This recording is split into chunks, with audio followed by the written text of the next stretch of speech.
Салимец Нирме Балалар. Здравствуйте, ребята! Добро пожаловать на урок русского языка и литературы. Сегодня мы с вами продолжаем изучать раздел «Вода – источник жизни».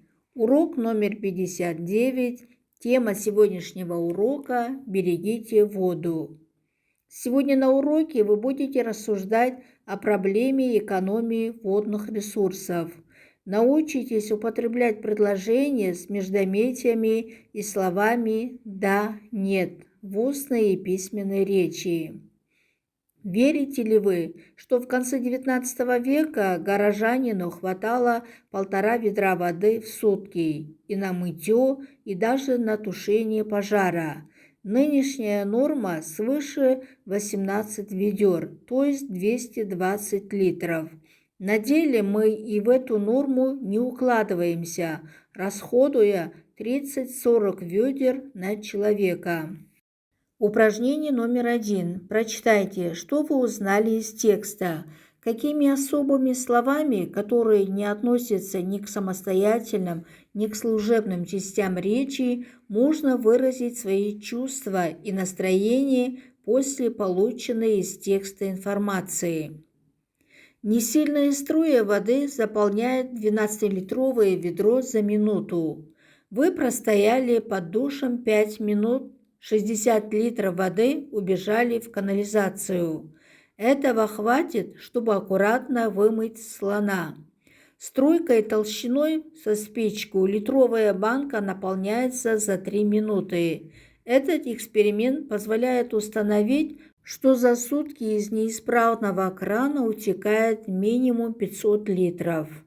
Из воды, поступающей ежесуточно в крупные города, заводы и фабрики, забирают лишь четверть.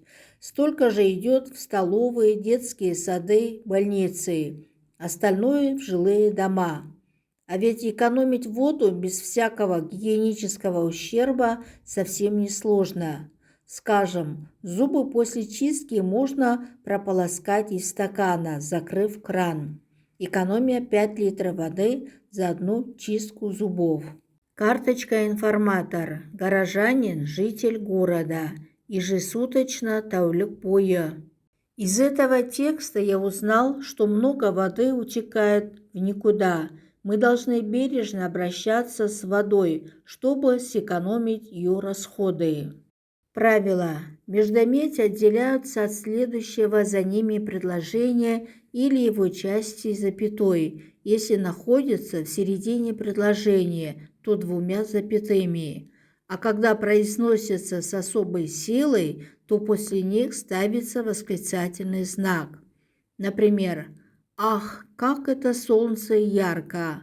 В этом предложении междометие «ах», после него ставится запятая. Второе предложение. А лес и вправду шумел. Ох, и шумел же.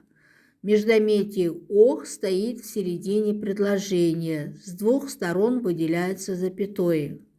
Третье предложение. Чу. Ночная птица кричит. Чу – междометие. После него ставится восклицательный знак. Слова «да» и «нет» отделяются от предложения, раскрывающего их смысл, запятой или восклицательным знаком. Первое. «Нет, не покинул я тебя».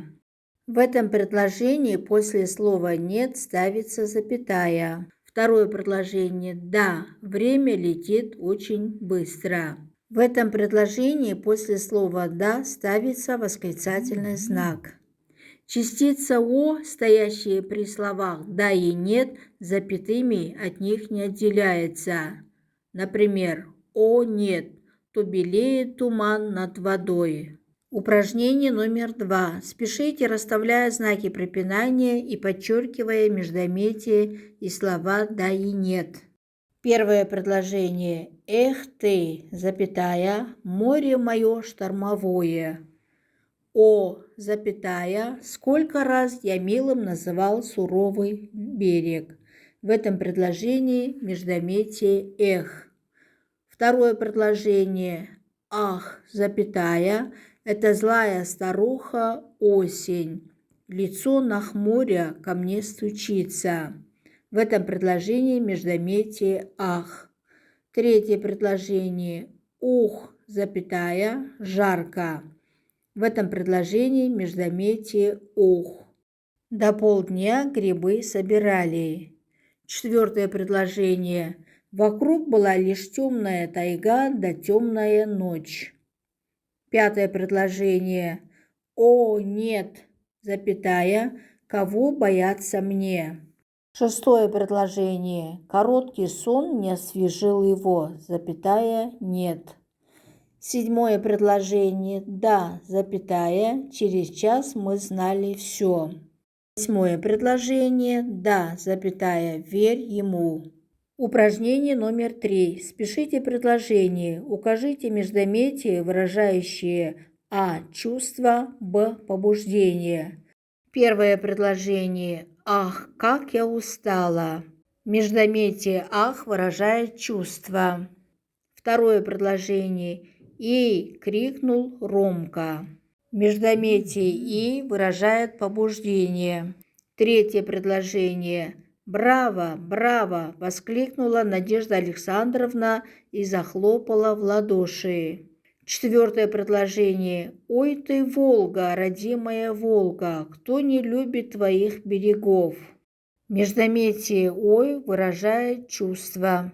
Пятое предложение. «Чу, слышен голос звонкий, не это ли она?» Междометие «чу» выражает побуждение. Упражнение номер 4. Прочитайте текст. Соответствует ли его содержание теме урока? На основе текста сформулируйте тонкие вопросы так, чтобы ответами были слова «да», «нет». Известно, что обычно вещество при переходе из жидкого состояния в твердое сжимается, поэтому, затвердевая, оно всегда стремится опуститься ниже жидкого слоя.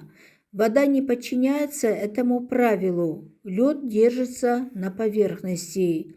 Его объем больше объема незамерзающей воды, и поэтому только часть ледовой массы возвышается над зеркалом воды, а остальная скрыта на глубине.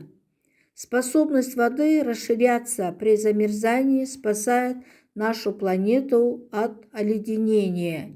Если бы лед опускался на дно, то все моря, реки и озера постепенно наполнились бы ледяными пластами и глыбами. Содержание текста не соответствует теме урока. Тонкие вопросы. Первый вопрос.